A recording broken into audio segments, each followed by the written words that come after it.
So I just wanted to make sure that we had a chance to talk about that. So I want to start off by giving everyone a chance to share.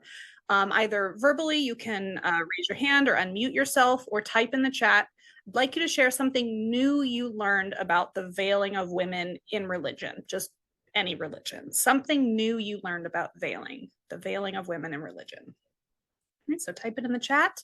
Feel free to raise your hand or unmute. But I'm gonna try to touch base. We have enough people here that I can touch base with each one of you. So take a minute to think about it. That is going to be I think the never-ending question in terms of just anytime you're going back through the history and trying to get that answer to that why question of why a certain group of people has been treated a certain way by another certain group of people, whether it's related to class, race, gender, sexual, right, whatever it is. There's going to be the reasons that are given.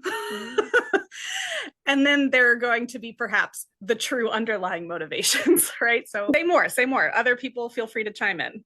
Other thoughts. Jacqueline here. Islam, women resisted veiling at first, but it's for waiting for marriage, basically because men believed women showing skin was forbidden. Does anyone remember why? So yes, there's the submission. There's always the covering of the head, especially in terms of submission to God. But what is the other claimed reason for the veiling of women? They thought men could have more resistance. What do you mean by that, more resistance? But no, it was. That's exactly right. So there's the idea of covering the ends of our limbs, right? The hands, the wrists, the feet, the ankles. And so it's described as modesty, but the reason to be modest, right, especially for women, is because it's believed that men cannot control themselves. Right? And so, Celia, you're touching on another cultural aspect of it, which throughout the history of veiling, it was a sign of social status, right? So before it was seen as explicitly or not connected to a particular religion, it really was more cultural, where certain veiling in certain cultures, would appear a certain way or be a certain color or be worn a particular way. Again, denoting class, denoting where you're from, something like this. But it has changed over time, right? And has since correlated also to region, but specifically in Islam to different branches of Islam, right? So certain colors denoting certain lineages for the imams and the holy figures. Yeah, so the question then is, right, why is the onus put on women, right, and not on men? This is, similar to a lot of what we would call, rape culture today, right? Blaming women for, going out in a particular style of dress, right? That she is quote unquote asking for it, right? It's the same underlying logic, right? That we're just presuming, and there's no discussion of the fact that men cannot control themselves. It's seen as just, I guess, sort of a part of their nature, but not anything that takes anything away from their moral character, right? The way that women's sexual temptation does, right? If she has allowed a man to become aroused by her, then she is the sinful one, right? For eliciting that response. You did not wear a veil to your wedding. Interesting. Yeah. So this is the other important thing, right? I really do want to denote the history of veiling throughout all the Abrahamic religions, right? So still prominent in the most conservative branches of Judaism and Christianity, right? So we're all familiar with the way nuns, right? They wear habits. Orthodox Jewish women will veil. Some of them that are a little bit more stylish will wear wigs. So it's still not their hair that's showing, right? But something else that's made of synthetic materials. Esther, when I lived in Russia, if you step into a Catholic temple, all the women cover the top of their heads. Yes, good. And put candles for praying. It's more about purity and covering up. So I see other cultures do it as well. Yes, absolutely. There's still, and it's not just about, so the head is, again, mainly about the submission to God. The modesty part is, again, a little bit it's enforced more on women than it is on men, even still today. I think I mentioned that if you were to go into the Vatican, If you're a woman, you can't have your shoulders showing, and you can't have a skirt or a dress or anything that is above the knee. But of course, if you're a man, you can have shorts that are above the knee, and they're not going to, make you cover yourself up. Now, that's not the case in all traditions. So in traditions in the East where veiling is practiced in some sort of measure, it's done by both men and women. And this is something that, like, if you were to go into even a Hindu temple in Indonesia or in the Philippines, even if you're a man, you would have to cover your waist, right, and put on a hat and these other things. So yeah, in some traditions, it's more equitable in terms of what you have to cover. In some traditions, it's different. So one of the things that's also,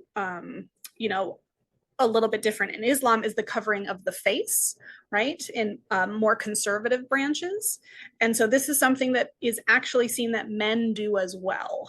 How is it believed that Muslim men cover their faces? Because they don't veil. How do Muslim men cover their faces for an analogous sort of modesty? Something they can grow. It's not a trick question. That's right. So facial hair, right? So facial hair covering is supposed to be the male analog, right, to women's veiling of the mouth, right? Again, they too, long sleeves, the caps, right? Loose fitting clothing, right? Not seen. So it's supposed to be seen as more equitable. However, it's when we are looking at particular parts of the world where you have that connection that we discussed with Christian nationalism, right? We see levels of extremism like that, political extremism in all religious traditions, right? So you're definitely going to see parts of the world where religious law is trying to be made the law of the land, right? Prescribing that everyone live by a certain code. And then enforcing punishment on those who do not follow, right? But again, that's something that is not specifically dictated by any particular religion, right? It happens to be a political thing that corresponds to those movements. And what's, I think, really important to note, though, is the role that politics plays, because there are certain, there might be some debates about how much separation, right, of church and state there should be. And, it's, again, like all things, this is not my place to tell you what the right answer is. But it's important to look at countries that see themselves as, quote unquote, liberating women, right, who they view are as oppressed by certain religious norms or laws or customs. So I'm thinking of France. Is anyone familiar with some of the burqa ban laws in France and the unfortunate consequences of them? Yeah, so there have been a number of what are colloquially referred to as burqa ban laws that have been passed in France. And I'm not sure if it's all over France, but Paris in particular has had a lot of laws related to this. Probably the one that is the most, maybe got the most news coverage, was the woman who was assaulted on a French beach, because she was wearing a burkini. Okay, so this is a type of bathing suit that is meant to have the modesty, right, of a burqa. So they're called burkinis. This is part of a trend in fashion to, make clothing and different types of athletic gear, right, that allow for those who practice more modest dress, right, to participate. So this is really important for Muslim athletes, as I'm sure you've seen, right, having materials, right, that allow for breathing in different types of sport. Yeah, so the Islamophobia got really bad, right? So the idea is France passed these burqa ban laws because their view was that women wearing a burqa are being forced to do this against their will, right? So they have imposed this notion that anyone, regardless of their internal, right, that it's oppressive in some way and it's problematic. And so they are freeing them, right, from this oppression as they see it by requiring that they not wear it. Okay. And so this woman was stripped in a public beach by law enforcement to enforce this law, right? Under the supposed that we're protecting you, we are liberating you from your oppression, right? So yes, yeah. So it's really important to consider the relationship you think there should be, or lack thereof, right? Whatever you think that should look like, between religious views and politics, right? How much overlap should there be? And again, this is also becoming an issue now here close to home, because we're starting to see states that are requiring the teaching of Christianity in K through 12 schools. My guess is that it would not be too far behind before they start exactly banning any non-Christian, right, religious, even acknowledgement, I'm sure. Right, there's an erasure that's happening at a federal level for those who are not fitting in with that Christian nationalist ideal. And this is not like a conspiracy theory. Like Josh Hawley's like openly admitted it. Like, yes, they're Christian nationalists. Yes, this is the agenda. So I'm not saying anything they would disagree with. So again, just I urge you to consider, even if you think certain laws are being passed for what you might consider a justifiable reason, right? Even if it means well, right? If it's trying to protect or free somebody, right? You have to ask yourself what the difference is between requiring someone to do something and requiring them not to do something, right? You're infringing on freedoms regardless, right? So which sorts of freedoms do you think the state is justified in infringing on? And should that at all, relate to symbols of religious expression? Because I can tell you that the schools that were sending kids home for, wearing a hijab, we're not sending kids home for wearing, the cross around their neck or the Star of David, right? Or any sort of signifier of non-Islamic traditions. So, right, we have to be really careful about the discrimination that can happen. Yeah, I really hope our Constitution holds up. It's, yes, it is. There's lots of violations of the First Amendment happening. Yeah. But then you can't have a baggy clothes. Oh my gosh. France needs to get it. And the French are supposed to be like, so, right, laissez-faire is like their whole thing. Yes. Right. So again, even well-intentioned, right, interventions can be dangerous and problematic. So we need to think through these things. Okay, so other things we've learned about veiling, other questions, right? Why? In orthodoxy, you also see with the big beards. Yeah. Right? Yeah, long hair. And you'll also see this as a significant element in lots of other religious traditions, right? So we're going to see long hair be relevant in the Sikh tradition. We even see it in smaller, Christian denominations. I'm blanking on. Oh. I'm totally having a brain fart. Like, don't use power and ride like horse buggies. The Amish. Oh, very significant. It's something that you don't trim your hair after you get married, right? It's a symbol of your status, right? And I'm sure manliness in some cases, but devotion, right? Devotion to God, loyalty, piety, right? It's these external symbols are really significant. And so this is really important because when you look at things like hate crimes, religious hate crimes, you'll often see hair cutting is a very common one, right? Yeah. Because its significance is so much to the person, it's like physically harming them. Oh, you're talking about in the Jewish tradition? Yeah.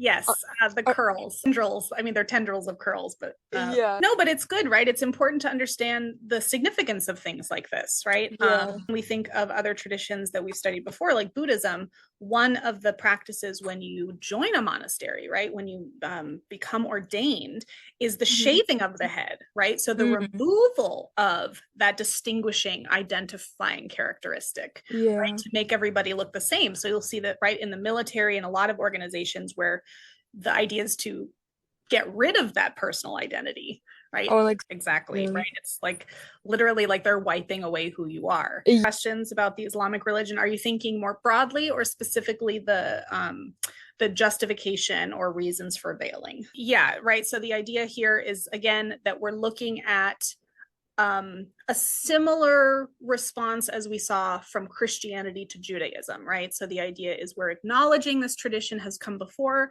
didn't quite get everything right, is the charitable way of putting it, right? And so it has fallen to Muhammad, right? The prophet, and in Islam considered the last final, the greatest prophet, right? So every tradition sees their prophet, or in the case of Christianity, Jesus, right, as the person who's fixing things, right? Fixing the misinterpretations or what traditions got wrong before and giving the truth. What is also significant in terms of the Islamic faith is the life of Muhammad, right? So we have both the Quranic texts, which are the word of God, and then the Hadith, which is about Muhammad's life. And so there's going to be, just like in dealing with Old and New Testament contradictions, right? There's going to be textual, issues that are going to be, at play there, especially in terms of its relationship to gender. But, similar to the religions that we've seen before, we might look to resolve some of those issues by looking to the life that Muhammad led, right? So just like we saw in Buddhism, there's, a lot of inequality that we see after the Buddha's death. But if we look to how he treated women in his life, right? Similarly, in Muhammad's life, we see that he valued women in positions of leadership. He saw them as intelligent, right? He was constantly seeking, like they were part of his advisors. And I think what's useful, or at least what I have found useful from studying these traditions, is seeing the patterns, right? If we're supposed to glean anything from this, the simplest way to put it would be like, learning from history so we don't repeat our mistakes. And why we want an accurate history, not like a whitewashed history, right? Something that only serves to maintain the status quo. It's important to look back at what led up to these moments of crisis or moments of decline, right? In terms of how a certain group is treated. And so if we can see that it was, not really based in the origins of the faith, right? But more political or socioeconomic, right? Motivations that came later, well, then that can help us perhaps as we try to resolve some of these issues, either in, reshaping the tradition as it goes forward, or, there's a reason why all of these traditions have so many branches, right? Or that, right? You make certain adjustments, you emphasize certain texts over others, or certain ways of living over texts, right? Whatever the focus is. And so there's lots of ways, again, of remaining within these traditions, but also trying to work them so that they can be more inclusive. So the hardest thing, I think, is to discern whether or not that is happening, right? Because I think I was just talking to someone about this, about the big mega churches in the US and how they put a lot of women and people of color like out on their stage, right? So they have this sort of appearance of diversity and equality and inclusion, but like none of the leadership positions, right? They're still all white men. And so, there's a question of, what is performative inclusion and what is actually treating people as equals, especially in terms of spiritual enlightenment. And again, does that matter to you? Okay, so getting through a couple of these. Thank you. Typing. Oh, sorry. Who? I'll type. I don't have any questions. I have no idea what's happening in France. That is crazy. Yes, it's crazy, and you should look it up. There have been even more instances of women being attacked, right? To free that. It's like crazy is a good word for it. I think that a lot of American women probably don't know what a veil means on their wedding days. Yeah, do you want to share a little bit about that, Abigail? Anyone remember? Or no? If someone, Celia, you also said you didn't wear a veil, right, when you got married. Do you want to share why? No worries. Does anyone know, Abigail? If you want to type it in, or if anyone wants to share, does anyone know? Is that right? I'm guessing. I actually don't think that it's about that. I think it's because the husband didn't see you before you got married. Well, I did not see my husband for 24 hours before we got married. Right. And that was like, right, with arranged marriages, which were very prominent. throughout history in all traditions. Right? Like if the woman was not attractive, like you didn't want the guy to know until after he married her. Is the evil spirit people judging her on her looks? And the fact that there's so many different reasons, right? And again, the purity is going to be tied to women's virginity, which again, going back throughout history, we're talking about young women, if not girls. This is still something that is somewhat prized today. There are parts of the world where hymen reconstructive surgery is very popular, right? So that women can have the illusion of virginity upon marriage, for whomever that is important to. But I think what's really telling are the narratives of why women who have had sex before marriage are impure. I don't know if any of you watched Samantha Bee's show while it was on, late night show. It was quite good, Full Frontal, but she did a wonderful segment on these narratives. Specifically, she was focusing on the role that Christian views on sexuality play in American sex education, right? Or the lack thereof.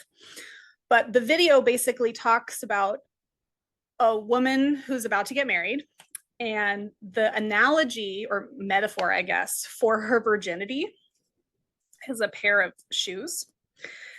And so the preacher is like asking the husband, does he want to put on like a dirty, used, stinky pair of shoes, or does he want to put on brand new, unused tennis shoes?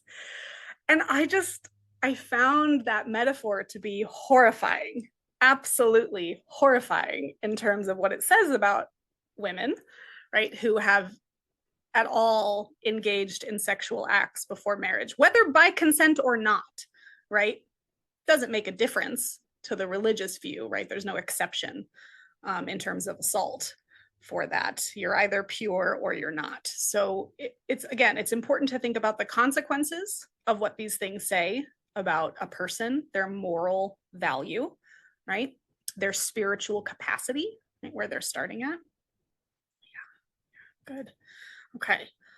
Summer, I do have a question. I know that many times Jewish women chose to wear wigs over traditional coverings. Why have a lot of other religions that often veil may not done the same or consider it? I think we're starting to see some of this in Islamic fashion, right? A lot of women are picking more colorful, less modest type coverings, right? So, I'm embracing the practice, but I'm still going to have an individual sense of style, right? And perhaps some of that is going to involve things that would not historically be deemed modest, like wearing makeup, having accessories on one's hijab, right? I think we're starting to see that more, right? Especially as certain fashion industries address their own Islamophobia, right? And start making products, right, that serve these groups. I think we'll start to see more and more of that. But of course, it's also really important to look at the losses that have happened in women's rights all over the world, right? The United States is not the only part of the world facing this problem. And if you compare the way Muslim women used to be able to dress in various parts of the Middle East, just 50 years ago to the way they have to be veiled now, right? It's quite different. And there are a lot more restrictions on obviously what they can wear, and now what they can say, where they can be, if they can even be outside. So we're seeing some pushback on that, but hopefully we'll fight against it. Okay. The curly hair often seen on Jewish men, particularly in Hasidic and ultra-Orthodox communities, are called peyot, side locks. Long curled signbirds, words based on a biblical interpretation that forbids shaving the corners of one's head, signifying a religious practice and not a universal. Yeah, interesting. Thank you, Celia. I wonder if it mentioned anything about, I liked the idea that God could grab them. That's like, hey, you, be good. Abigail, just like I know in my personal life, I know people are atheists who have worn a veil and probably just did it for fashion. Yeah, absolutely, right? Veiling can be done for all particular reasons. It can also be very practical, right? So, veiling in very hot, dry climates, right, is going to help maintain certain body temperature throughout. Oh, so Leah, look how beautiful, so beautiful. It would look. Well, not with the hair, because you got to see the hair in the back of the dress, right? Yeah, exactly. Esther, it's so insensitive for men to be like, would you like a car without mileage?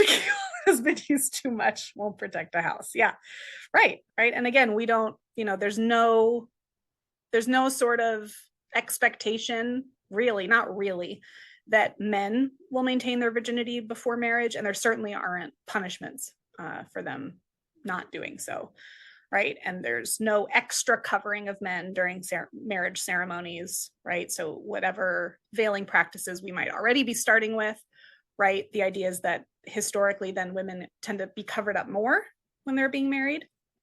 And then we don't necessarily see that. Although again, I think that might also be different in some of the Orthodox traditions. They might be the branches that still maintain the most equality in terms of veiling and covering the body for modesty and things like that. Yeah, so a lot of things to consider. Again, there's no clear-cut answer. Even I myself struggle with, like from the outside, if you were looking at two people, if one of those individuals was being forced to cover themselves, right, by someone else, and one person covered themselves voluntarily, like, yeah, to the outside world, that may not look different, right? That may present itself exactly the same way. So how ought we deal with that? Is it any of our business? Is it any of our business to care how other people are dressing? But then we do care, right, when people are being controlled, right? Or we think we do, right? Claim to care. So if that is the case, right, how do we work through this sticky wicket, as they say? But lots of things to consider. We are at the end of time for class today. So on Thursday, we're going to continue with our new religious traditions. So Sikhism, Baha'i, and Afro-Caribbean mixtures. So what we're going to see here are a lot of incorporations of the Eastern traditions in terms of Sikhism, primarily Hinduism, merging with elements of later Abrahamic traditions like Islam. And then in the Afro-Caribbean mixtures, we're going to see some interesting, also again, socio-politically influenced traditions that emerged out of slavery. And the idea that certain indigenous traditions of Africa, in order to survive, had to sort of be, molded into or folded into Catholicism and Christianity so that they could be practiced in public. Because of course, practicing a non-Catholic or non-Christian tradition would have been pagan and would have been, sacrilegious. So see a lot of interesting things this week. And that's going to lead us into our last week of class, which is focusing on other new religious movements or people who have decided that maybe an institution is not the right place for their religious tradition. Maybe it's more about personal spirituality. So lots more to come. I hope you all have a wonderful day, and I will see you all on Thursday.